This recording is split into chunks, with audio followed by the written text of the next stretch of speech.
രാഹുൽ മാങ്കൂട്ടത്തിനെതിരായ ലൈംഗികാരോപണ വിവാദത്തിൽ രാഹുലിന്റെ ചാറ്റും കൂടുതൽ ശബ്ദരേഖയും പുറത്ത്. പെൺകുട്ടി ഗർഭിണിയാകണമെന്ന് രാഹുൽ മാങ്കൂട്ടത്തിന്റെ ചാറ്റിൽ പറയുന്നുണ്ട്. വാട്സാപ്പ് ചാറ്റ് ആണ് പുറത്തു വന്നിരിക്കുന്നത്. അതായത് കുറച്ച് മാസങ്ങൾക്ക് മുൻപാണ് രാഹുൽ മാങ്കൂട്ടത്തിൽ MLA-ക്കെതിരായിട്ടുള്ള ലൈംഗിക ആരോപണ വിവാദം വരുന്നത്. അതിനുശേഷം അദ്ദേഹം പിന്നീട് അക്കാര്യത്തെക്കുറിച്ച് കാര്യമായ പ്രതികരണമൊന്നും നടത്തിയില്ല. മാത്രമല്ല അദ്ദേഹം തിരികെ മറുപടി പറഞ്ഞത് ഇക്കാര്യത്തിൽ ആർക്കെങ്കിലും പരാതി ഉണ്ടോ, അതല്ലെങ്കിൽ പരാതിയുമായിട്ടൊക്കെ ആരെങ്കിലും വരട്ടെ എന്നൊക്കെയുള്ളതായിരുന്നു. മാത്രമല്ല ഒളിച്ചോടാൻ താൻ തയ്യാറല്ല എന്നൊക്കെയുള്ള കാര്യങ്ങൾ രാഹുൽ മാങ്കൂട്ടത്തിൽ പറയുകയും ചെയ്തിരുന്നു. അന്നും ചില ശബ്ദരേഖകൾ അടക്കമുള്ള കാര്യങ്ങളാണ് പുറത്തു വന്നത്. എന്നാൽ ഇപ്പോൾ രാഹുൽ മാങ്കൂട്ടത്തിനെ കൂടുതൽ വെട്ടിലാക്കുന്ന തരത്തിലേക്കുള്ള ചില കാര്യങ്ങൾ, ചില വാട്സപ്പ് ചാറ്റുകളുടെ സ്ക്രീൻഷോട്ടുകൾ, ചില ഓഡിയോ രേഖകൾ ഉൾപ്പെടെ ഇപ്പോൾ പുറത്തു വരുന്നു എന്നുള്ളതാണ് ഏറ്റവും ശ്രദ്ധേയമായിട്ടുള്ള കാര്യം. മാത്രവുമല്ല അതിൽ രാഹുൽ മാങ്കൂട്ടത്തിൽ ആ പെൺകുട്ടിയോട് സംസാരിക്കുന്ന രീതി അത് ഏതെങ്കിലും തരത്തിൽ ജനപ്രതിനിധിക്ക് ചേരുന്ന രീതിയാണോ എന്നൊക്കെയുള്ള ചോദ്യങ്ങൾ അത് ഉയരുകയും ചർച്ചയാവുകയും ചെയ്യും. സ്വാഭാവികമായും ഈ ചാറ്റുകൾ പുറത്തേക്ക് വരുമ്പോൾ ആ രീതിയിൽ അത് വ്യക്തമാക്കുന്ന തെളിവുകളും ചാറ്റുകളും ഇപ്പോൾ പുറത്തേക്ക് വരുന്നുണ്ട്. അതിൽ ഏറ്റവും പ്രധാനപ്പെട്ട കാര്യം ഈ ഗർഭമലസിക്കുന്നതുമായി ബന്ധപ്പെട്ടിട്ടുള്ള കാര്യങ്ങളാണ്. അതിൽ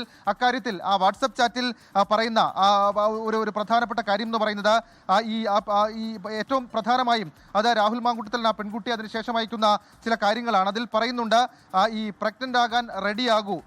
അതിന് മറുപടിയായ പെൺകുട്ടി മറ്റൊരു കാര്യം പറയുന്നുണ്ട്. അതിനുശേഷം ഗർഭിണിയാക്കണം, അതായത് നമുക്ക് കുഞ്ഞ് വേണം, ഗർഭിണിയാക്കണം എന്നൊക്കെയുള്ള കാര്യങ്ങൾ അതാണ് രാഹുൽ മാങ്കൂട്ടത്തിൽ ആ വാട്സപ്പ് സന്ദേശത്തിൽ പറയുന്ന കാര്യം എന്നുള്ളതും ഏറ്റവും ശ്രദ്ധേയമായിട്ടുള്ള കാര്യം.